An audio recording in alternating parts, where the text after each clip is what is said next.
Hey everyone, welcome back to Solo Party. My name is Kane, and we are back with some more Elder Scrolls Betrayal of the Second Era. We are starting day 6 with this encounter. We've given our Nord the first player marker, so we're going to start with them. We have 3 stamina, so we're going to start by moving our 3 spaces. And then we will go ahead and spend 1 tenacity, putting us down to 3 for our Dragon Leap.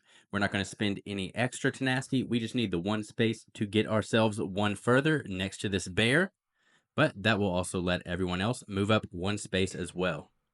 The bear has riposte 2, so that means if we deal damage to it without defeating it, it's going to deal 2 damage back to us, and we do not want that. So we are really looking to defeat it on this turn. Everybody had the 1 light fatigue, so at the beginning of the recovery step, the Nord obviously lost that. So for this engage, we will be using 2 of our Wrecking Blow die and 1 combat die. Okay, so that is an excellent roll. That means right here, when we resolve this, we get 2 light fatigue in our cooldown, and that's 3 damage. Then we have another 2 damage and another 1, so 6 total damage. It has 6 HP. We defeated the bear in 1 hit. Now, what I should have done is resolved these 2 die first, so they could be at the start of our cooldown, so we'd get more die available to us next turn, and as it is, we're just going to be removing fatigue and not getting any of our die back during our next Nord turn. But we will lie in our bed here, and we're going to go ahead and choose to engage again and get a light fatigue for doing so, because we are close to the enemies now. We need to put up some defense, so we are going to switch into our defensive form and roll 2 combat skill die. And there we go. We have put up 2 defense into our active slots. Now it's our Breton's turn, and at the recovery phase, we will remove our light fatigue from the overland movement. Then we're going to choose to move 2 spaces. And we're in our magic form. And we are in our Magicka battle form. And with a 3 Magicka stat, we are going to go ahead and roll all of our Daedric summoning die. Now, that's not exactly the dice roll we were hoping we would get, but 2 tenacity is good for us right now. We are in kind of short supply. Resolving both of those will put us up to 3 tenacity, and then we get to put our bound armaments into our active slot. And at the end of our Breton's turn, we are going to immediately exhaust and use our bound armaments die we just put into our active slot. And we're going to choose our Wood Elf to be the target of this and allow it to roll 2 of its snipe die against a target in range. And now that we've upgraded the Wood Elf's range to 4, both of these units are in range. So I think we're going to start whittling down this colossal crocodile. And there we go, 2 damage to the crocodile. And thanks to bound armament, these will be recovered instead of exhausted. Now it's our Wood Elf's turn. We will go ahead and recover our 1 light fatigue from overland movement. And now the Wood Elf doesn't need to move any closer because it's in range of 2 units. And I don't think I want to go for the Kwama Warrior just yet. It only has 1 combat die it's attacking with, whereas the Crocodile has 4. So if I can pick this thing off at range before it can get one of those 4 combat die attacks against us, I think that's going to be for the best. So we're going to go ahead and engage with the Crocodile. With our 4 stamina, we will go ahead and only decide to use 3 of that for now, because I know I'm not going to be able to get a killing blow here, so I want to save some die for when rolling 4 might be a little more impactful. So we're going to choose to roll 3 die here, 1 snipe and 2 of our combat skill die. Okay, a pretty good attack. That's going to be 4 total damage. At the start of the Khajiit's turn, we're going to go ahead and use our Bravo Melon Salad, so every adventurer is going to gain 1 tenacity. That puts our Khajiit at 1, Nord at 4, Breton at 4, and Wood Elf at 2. We're going to once again be doing our cut purse thing and move up 1, 2, 3, and do a second move 4, 5. We'll go ahead and automatically defeat this lockpick check, which is going to gain us a Potion of Heroism. We can expend this to gain an over fatigue to defeat a targetable level 5 enemy. Wow, that is huge, especially for someone like our Khajiit who really isn't doing damage right now. Just tapping this to get rid of an enemy, we are definitely putting that in our newly available ready slot. We still have 1 more available point of movement, and then we get another 5 from our cut purse ability that we just used. And while we could go around and get that common loot, I think we just want to retreat a little bit. So we've got plenty of movement to just get right back here between our Breton and our Wood Elf. And now the enemies get to activate. We always start with the highest level enemy, so our level 20 is going to go first, and when it activates, it has Bane, so it loses 1 HP.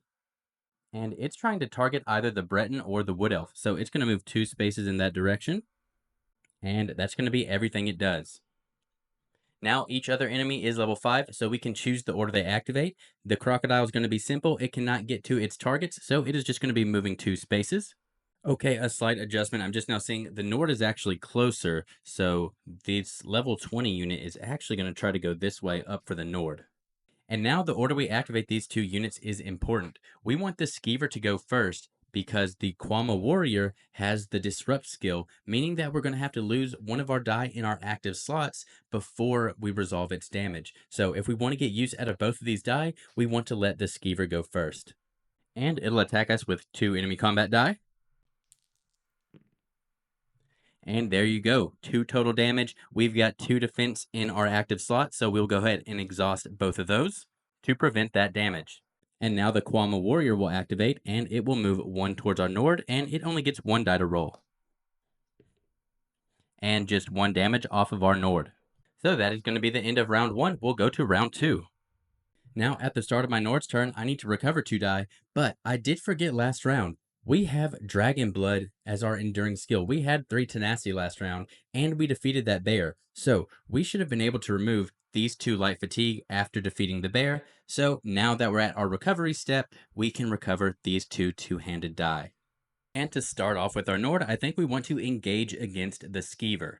So we have 3 stamina, but we're only going to roll 2 of our die, our 2 wrecking blows, and we're going to hope that we can get it with this. I really don't want to use our onslaught just because it's so strong and I don't want to waste the damage, especially when we have these higher defense, higher health units coming up right behind them. Okay, and we got it. That's a perfect roll because we get 3 damage from this and 2 light fatigue, and then we also get 2 from that. So we are going to resolve this one first for 2 damage, and then we'll gain 2 light fatigue and do another 3 damage for a total of 5. And I forgot to mention, it does have the 1 defense, but we used our Void Steel Axe, of course, to ignore 1 defense.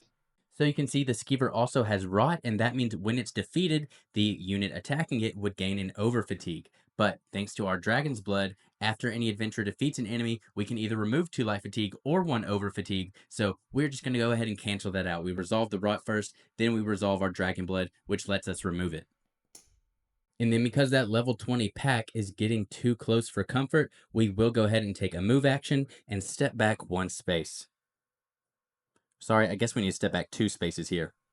At the start of the Breton's turn, we get to recover 2 die. We get 1 of our bound armaments back and our expert summoner die back. And we're going to start with an engage action using both of the die that we just recovered and our purge from the restoring light skill line. Okay, that was a great roll. We got actually our best possible roll on the expert summoner. That's going to give us +3 stats to the attack and movement for our companions. And then we also get our purge die. So this will go into our active slot where we'll be able to exhaust it to heal 1 HP from an adventurer and remove a status die. And then we got our armor side of our bound armaments again, and that lets us roll our skills without exhausting them. And now, since we rolled so high on our expert summoner, let's go ahead and spend 1 tenacity going down to 3 and get out our diving cliff racer. With its additional stats, it's going to be able to move 5 and also attack for 5. And lastly, we will move 1 space back with the Breton, and that will end our turn. Now on our Wood Elf's turn, we're going to get to recover a snipe die and 1 of our combat die. And at the start of our turn, we also get to deal our Archer passive. So we're going to put that towards the Crocodile, and it has no defense, so it takes 2 damage. And now we have 4 stamina, so we can use 4 die, and I think we will go ahead and unload. And we're going to choose the Quama Warrior as our target.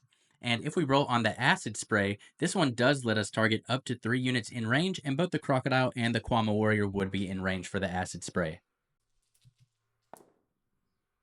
Okay, with this roll, we'll first resolve our snipe die for 1 damage, and we get to ignore 1 of the 2 defense. And then we'll go ahead and resolve our tenacity snipe die. That's going to put us at 3 tenacity. Another 1 damage from our combat skill die brings us to a total of 2 damage. And then we will roll our acid spray against the Quama Warrior and the Crocodile. So we need to roll 2d6 against each of them. Any 7s or higher means they get a Bane status die. We'll start with the Quama Warrior. Okay, so the Kwama does not get a Bane, and the Crocodile. Okay, we got a 7 there. So the Crocodile does get a Bane status die. So 2 damage against the 1 defense remaining on the Kwama Warrior means it takes 1 HP damage. We are then going to use our Archer ability, Lethal Arrow. Now that we have 3 tenacity and we're in our ranged form, we can roll 2 enemy combat dice against a targetable enemy, and rolled damage is true damage. So this will be able to bypass the shield for whatever we roll. Our target is, of course, the Kwama Warrior. Okay, and that's going to be 2 true damage, meaning it takes 2 HP loss with 2 HP remaining.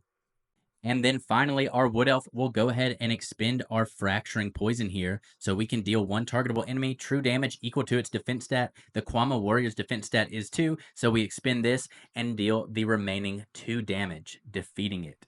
Now for our Khajiit's turn, we have no dice to recover, so we are just going to start by using an engage action to use one of our authority die on our Wood Elf. Okay, so our Wood Elf gains 2 tenacity, putting it up to 2. This die then becomes drained, and we're going to take a light fatigue to go ahead and use our other authority die on our Breton. Okay, I wish we'd done that the opposite way. So we have 3 tenacity with our Breton, gaining 4 will top us out at 5. And then this die becomes drained as well. And that's all we're going to do with our Khajiit. So now it goes to our Diving Cliff Racer's turn. It does not need to move any. It's going to be attacking this Crocodile for 5 enemy combat die. Okay, with 5 HP remaining and a Bane token, we're looking to get 4 damage out of these 5 die. And that's 4 damage right there. So that'll put it down to 1 HP remaining, and whenever it activates on its turn, that Bane will deal that last true damage to it, defeating the Crocodile before it can attack us. And after it activates, our Expert Summoner die will rotate down to 2. And now the enemies will activate. And now that the enemies are activated, we start with the highest level enemies. So that's going to be our Nyxhound pack. They have Bane, so they will lose 1 HP right off the bat. And with only a movement of 2, they're not going to be able to reach a target on this turn, so they're just going to move forward. And now when our Crocodile activates, it has 1 HP left and Bane, so it is defeated. The Nord will start us off with round 3, so we will recover a combat skill die and get rid of a light fatigue. And with our 3 stamina, we're going to move over onto this common loot that we can lockpick. So we will have 3 attempts to get 4, 1, 5. Okay, we got our 5 and our 4, and I think we will just take 1 light fatigue to make this a 1. And so our Nord has picked up Leowin's Gambeson Quilt. This is a blanket clothing item. We can spend 3 tenacity to remove 2 HP from any pet in any 1 Adventurer's Ready slots. Okay, we've got several pets, so this is actually really good. For now, this is just going to go into his pack though. And now we will choose to engage the Nyxhound pack. We will go into our 2-handed form, so we can use our 2-handed die and our combat skill die. We only have 2 available to us though, so this is all we can roll. And we will use our Void Steel Axe, so we can ignore its 1 defense. And alright, we were really not wanting to miss on our big attack, but we did still get 2 damage through, and we gained 1 tenacity. So we will use this first to gain our tenacity, and that puts us up to 5. And then we'll deal 2 damage to the Nyxhound pack. Now for the Breton's turn, we will recover our 1 Daedric Summoning die in cooldown. And we will also go ahead and use our Purge, exhausting it from our active slot in order to heal our Nord back to full HP with 5. It doesn't have a status die to remove, but we do go back to full HP. And we are not going to do anything else with the Breton. I think we'll be able to take care of it on this turn. Hopefully, we're going to try to get the kill with our companion, because then that'll let us upgrade our Warden to the Master side. Now for our Wood Elf's turn, we get a Snipe die and a combat skill die back. We deal 2 damage to a target in range and in sight at the start of our turn with our Archer ability, so that will do 1 damage because of the 1 defense. And we have a range of 4, so we will go ahead and make an engage using the 2 die we just recovered. Our Snipe lets us ignore 1 defense on this engage, so all of this damage will go through. Okay, another 2 damage. That puts the Nyxhound pack down to 4 HP remaining. And now our Khajiit will activate. We will get to recover the light fatigue we had in our cooldown. We will move up to engage the Nyxhound pack. And we'll roll our 2 combat skill die and use our Galatite sword, which will gain us an enemy combat die as well. All right, so our 3 die against 1 defense. Okay, and we got one, two, three, four total damage. It has one defense, so that means we do take it down to 1 HP remaining. So unless our companion rolls all misses, we will be able to upgrade our Breton. And now with only our companion remaining, the diving cliff racer will move forward to engage. Our expert summoning die on our Breton is at 2, so we do still roll 4 combat die. All right, all we need is 2 damage here to bust through. And that will certainly do it. So we defeated the level 20 Nyx Hound pack with our diving cliff racer. All right, so we have conquered the unsullied pool. So we are all going to get 2 experience points in our reward phase. Okay, so let's go over how we spent our rewards for this phase on advancements. We went ahead and picked up a level 1 Force Shock die with our Destruction Staff skill line. And so this is just going to be a more of a straight damage effect here. You can see we've got 3 sides that deal 2 damage to your target, 1 side that deals 4 damage to your target, and 1 true damage to any one adventurer, and then 1 die that gains you 2 tenacity and deal 1 true damage to any adventurer. And we've also banked 1 experience with the Breton. I want to try to save up so we can start upgrading our cooldown stat. And we also have the upgraded Warding class now. Our passive ability gets a little upgrade, so now we also gain 1 tenacity as well as healing for 3 HP. We also gained a new 3 tenacity ability, Savage Beast. We get to take an immediate turn for an adjacent non quest beast enemy as if it is a companion controlled by you. Now for our Nord, we went ahead and increased our health by 1 since we are up in the thick of battle most of the time, and we went ahead and banked 1 experience with the Nord as well. Very clearly, our Nord is going to need to upgrade that cooldown track soon. 2 cooldown at a time is just not cutting it for us right now. So for our Khajiit, we already had 3 banked experience and we gained 2 more. We spent 3 of that to upgrade our cooldown stat to 3, and we spent the last 2 on gaining our shield discipline die for the one-handed and shield skill line. And for our Wood Elf, we are simply choosing to bank the 2 experience. Now for the end of day, we'll activate our province effect, and we did draw a conflict encounter, so we need to draw a peaceful encounter from the top. And we have the single arrow pointing upward, so that will advance our dig track by 1. And now our dig track has gone back down to 0, and our excavation track has gone up to 1.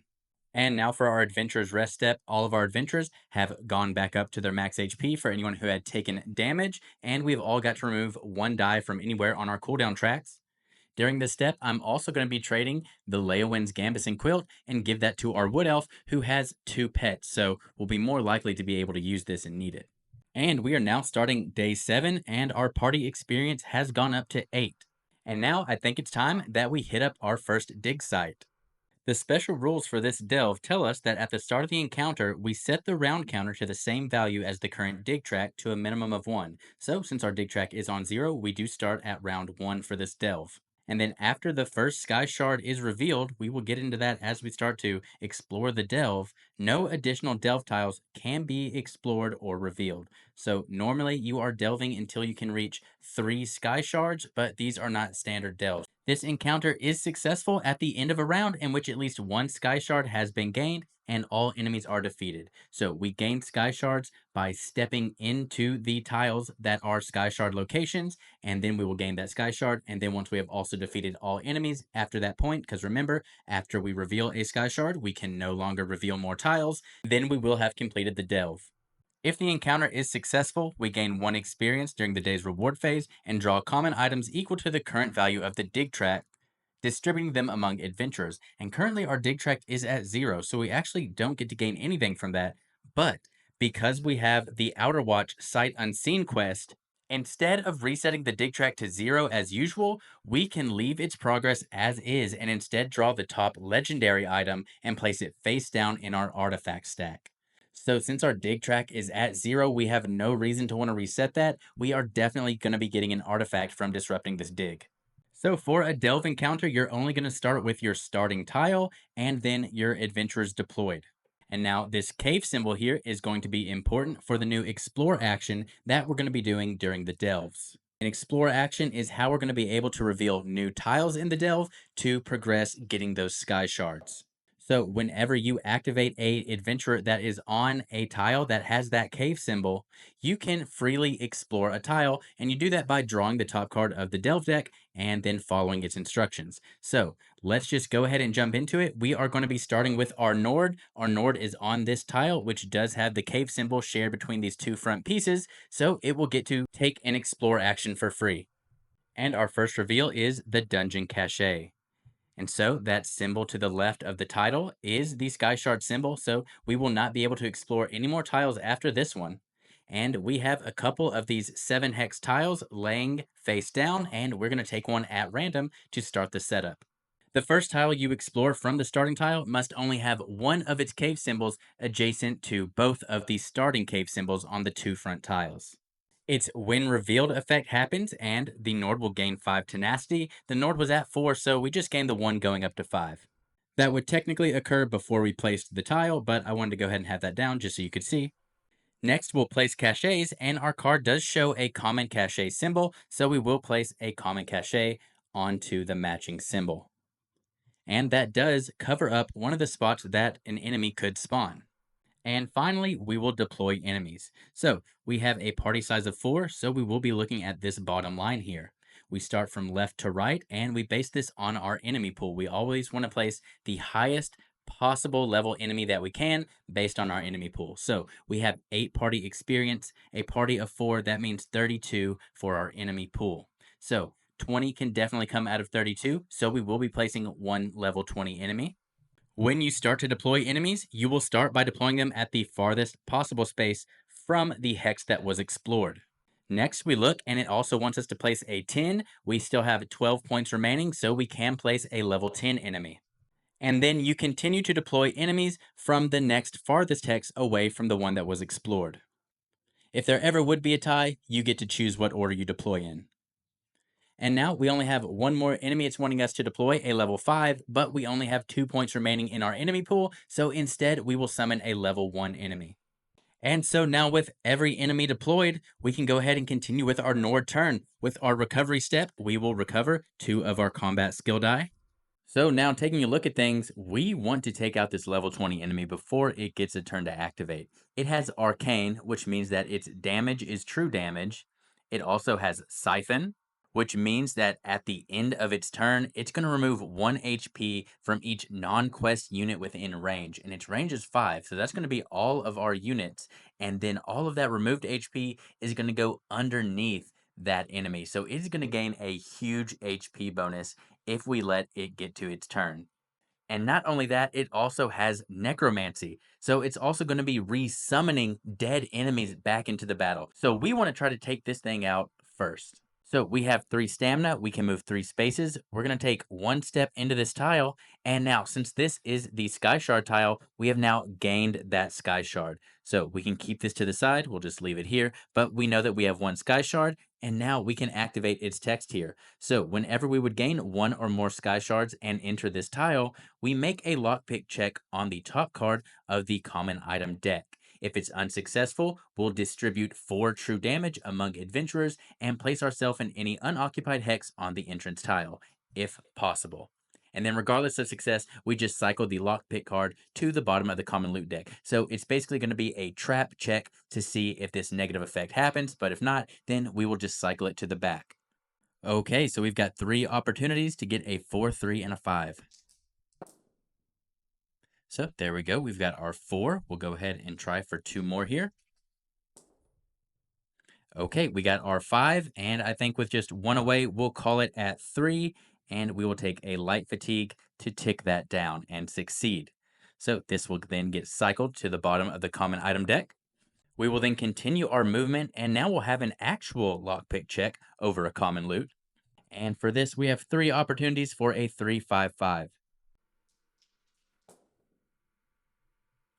Okay, we have 1, 3. We'll take some rerolls. Okay, not looking great for this one. We will use both of our rolls here. Oh my goodness, no way. Okay, so we did get our 355. Let's see what the Nord unlocked. A Tarragon chicken. We can discard this item, then lose 1 HP and roll a d6. and remove light fatigue from your cooldown track up to the rolled result.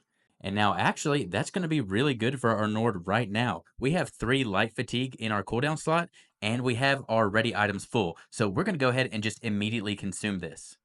So we do lose 1 HP going to 4, and we'll roll this d6. And perfect, we got 3, so we get to remove all of the light fatigue from our cooldown. And we will do our last point of movement to go right here. And now we're going to take an engage action against the Breton Archmage. We are going to use our Void Steel Axe to ignore one of its defense. And we are also going to go ahead and use our Reveler ability. So once per battle, we get to add 1 enemy combat die plus an additional enemy combat die for each weapon in our inventory. We have 3 weapons in our inventory, so we get to add an additional 4 enemy combat die to this engage, and we actually only have 2 of our combat skill die, but that does mean we're going to be rolling 6 die. Okay, so that's a total of 2, 3, 4, 5, 6 damage on our die. And that leaves the Breton Archmage at just 1 HP remaining. And that is everything with our Nord, so we will go over to our Breton. And our Breton gets to recover its remaining 2 Daedric Summoning die, the Bound Armaments and Expert Summoner. And we are going to choose to take an engage action against the Goblin Shaman. We have 3 Magicka, so we have a range of 3. And we're going to use our new Force Shock from our Destruction Staff line, as well as rolling 1 each of our Expert Summoner and Bound Armaments. Okay, pretty good roll. We got a Bound Armaments. We have 2 on our Expert Summoner and a Force Shock. So this is our only one dealing damage to the Goblin Shaman. It does have a defense of 1, and this will deal 2 damage to it, so it takes 1 damage. And then both of these will go into our active slot. Next, I'll spend 1 Tenacity to use Dive and get out our Diving Cliff Racer. And that will be all for the Breton. And now for our Wood Elf, we're going to recover a Snipe and a Combat Skill die. And for our start of the turn Archer ability, we're going to choose the Goblin Shaman. It is in sight and in range, so it will take 1. Now, with 3 remaining HP, I think we also want to go ahead and beat down the Goblin Shaman because it has Recover. So at the start of its turn, it's going to heal up to the party size, which is 4. And so we don't want that to happen. We want to take that out as well. So we will choose to take our engage action against the Goblin Shaman, and we will roll our 2 Snipe and 1 Combat Skill die. Snipe ignores 1 defense, so they effectively have none. And there we go. 3 remaining HP, 3 damage against no defense will take out the Goblin Shaman. And since the Goblin Shaman also had Rot, that means that our Wood Elf is going to gain 1 over fatigue from defeating it. For our Khajiit's turn, we get to recover our 1 remaining combat skill die. And with our move of 3, we are going to make a maneuver around here to get between the Archmage and the Redguard Bandit. And now let's take an engage action against the Breton Archmage. We have 3 stamina, so we will be rolling our 2 shield discipline die and 1 combat skill die, and we'll go ahead and use our Galatite sword to give us an additional enemy combat die. And with 2 defense, we need to roll 3 here. And there we go, 1, 2, 3, 4 total damage, more than enough to take out the Breton Archmage. We also gain 1 tenacity, taking us up to 2. And then both of these will go into our active slot, and we'll be able to exhaust these to prevent that amount of damage in the future. And now with all of our adventurers activated, it's our companion's turn, and our Diving Cliff Racer will attack the Redguard Bandit with 4 combat die thanks to our Expert Summoner in our active slot. Now, it's unlikely, but we could defeat it here. It has 1 defense, so if we roll 6 on these 4 die, we will defeat it. And that was really close. 1, 2, 3, 4, 5 total damage. That means the Redguard Bandit goes down to 1 HP. And now the Redguard Bandit gets its turn. It has 2 available targets adjacent to it, but it wants to go for the weakest target. So it will be attacking our Diving Cliff Racer for 1 combat die. Okay, for 1 damage. So the Diving Cliff Racer will take 1, but we have 4 tenacity with our Breton. That did not defeat it, so it will just heal 1, going back to full. So now our Nord gets to start its turn again. We're going to recover our 2 Wrecking Blows. We're just going to take that turn to get some of our die back. Then it will go to the Breton, and we'll recover our Force Shock. And we will once again just leave it there because at the start of our Wood Elf's turn, its Archer passive will activate, and we will snipe that Redguard Bandit, dealing the last point of damage necessary, and we have successfully completed the Delve. So now we're all going to gain 1 experience during the reward phase. And the dig track is at 0, so we are not going to get to draw any extra common items. But instead of resetting the track to 0, we are going to get to draw the top legendary item and have that as our first artifact. So during the reward step, everybody gained that 1 experience. Most of it got banked, but our Wood Elf was able to get up to 3, and we used that to increase our cooldown stat. And because we disrupted the dig, we do not have to activate our province effect, and we go straight into our Adventurer's Rest. Our Nord was able to heal back up to full HP for the rest. Also, it gained back its two-handed die. Our Breton gained back the Expert Summoner Daedric Summoning die. Our Khajiit gained back one of our one-hand and shield die. And our Wood Elf got to get rid of that over fatigue. We'll increase our total party experience to 9, and we'll go to day 8. All right, now at this point, I think we just want to keep hanging out at this dig site and keep disrupting these digs so we can keep getting more artifacts for the final battle. So on day 8, we are once again going to trigger another one of these special delve encounters. Our dig track is still at 0, so our round counter is going to start at 1, and we will go ahead and do the same thing as last time. Our Nord is the first player, so we will get our first explore action. And this time we've drawn the Armory. So this is another Sky Shard tile, so we will not be drawing any more after this. And let's go ahead and get our next random 7 hex tile. Okay, so the when revealed effect of this card is whenever this card is drawn, we can either draw a new one or deal myself 2 true damage. And I've already placed the tile. I do think I do just want to keep it because I know it's a Sky Shard, and we will take the 2 true damage to the Nord. We also like this card because if we just have one Sky Shard, it has no effect. We don't have any loot symbols, so we will not be placing any loot caches. And now for our enemy pool, we have 4 instances of level 5 enemies coming out. Our EP is 36 right now, so we can definitely summon each of those. All right, so some scary looking units here, but we are going to go ahead and move right into the thick of it with our Nord. We have 3 stamina, so we'll move 3 over here. And we will go ahead and engage the Nord Marauder. It has native and rush. Rush is not going to matter, but native means it has fumes. So after we engage it, we are going to gain the blind status die. But I am going to try to take it out in one hit here. We're going to use our Void Steel Axe, so we will negate its 1 defense. And we will use our once per battle Reveler. So again, we're going to add 4 enemy combat die to this engage. At the start of our turn, we recovered 2 of our combat skill die, and because we're adding so many enemy combat die with this, we're only going to use our 2 available combat skill die, so hopefully we can just take it out with this 1 attack and save our 2-handed skills in case we need those next turn. Okay, we need to roll a 7 to take it out in 1 hit. Oh my goodness. Even with those 2 misses, 1, 2, 3, 4, 5, 6, 7 damage right there. That was incredible. We will take out the Nord Marauder in 1 hit. And then our Nord will also gain that blind status die. And lastly, we'll go ahead and spend 1 of our tenacity going down to 4 to use our Dragon Leap. And everybody's going to get to move 1 hex. And that will be it for the Nord. So now on our Breton's turn, we recover our last bound armaments die in the cooldown slot. And for this engage, I'm going to roll 2 of our bound armament die as well as our force shock die. And I'm going to target that Breton Marauder over by the Nord and Khajiit.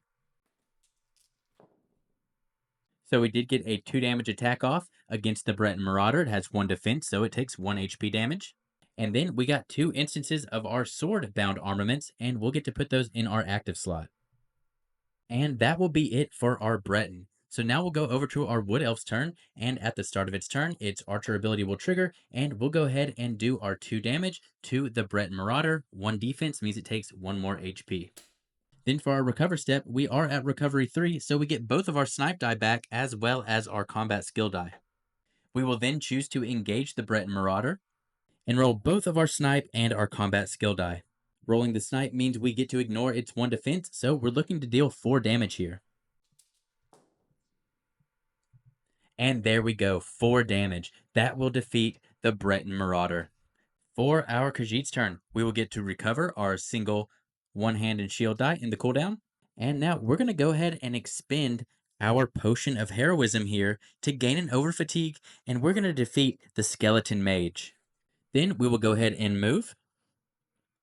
And so the Wisp Mother does have Ethereal, so that means it's going to prevent 4 damage from any attack not in our magic form, but I think we should go ahead and try because it is possible that we deal more than that. We'll be attacking with both of our shield discipline, A combat skill die, and our Galatite sword gives us 1 enemy combat die. Okay, 1, 2, 3, 4, 5. We did get 5, so 1 damage does go through, and we take the Wisp Mother down to 3. And of course, both of our shield mastery, or sorry, our shield discipline die will go into our active slot. And now, at the end of our Khajiit's turn, we are going to exhaust this bound armaments die from our active slot in order to let the Khajiit make an attack with 3 enemy combat die, and this attack gets to ignore ethereal. So that's why I was really hoping we could get at least 1 damage off, because that means we just need 1 damage on each of these to be able to take it out. Okay, and there you go. We got the 2 on that one. So 3 total here, even with a miss. Okay, I was making sure it didn't have dodge. I know one of the other units did. So that is enough to defeat the Wisp Mother, and we took out all of those enemies in 1 round. So that's pretty satisfying. Once again, we're all going to gain 1 experience. Our dig track is still at 0, so we don't get any common items, but we will ignore the reset to get another legendary item as an artifact. And with that experience gain, we've now got everyone at 3 for their cooldown stat, which is going to be very useful since we now have a lot more skills we're able to roll at once. We don't activate the province step, so we'll get to do our adventurer's rest. We'll go ahead and get our force shock back with our Breton. We'll get a combat skill die, and our blind should be gone as well. We'll get rid of this over fatigue with the Khajiit. Our Nord will also heal 1, and we'll recover a snipe with our wood elf. And with that, we will go ahead and end this video here, and we'll be back next time for the last several days of Session 1. This has been Solo Party. My name is Kane. Thanks for watching.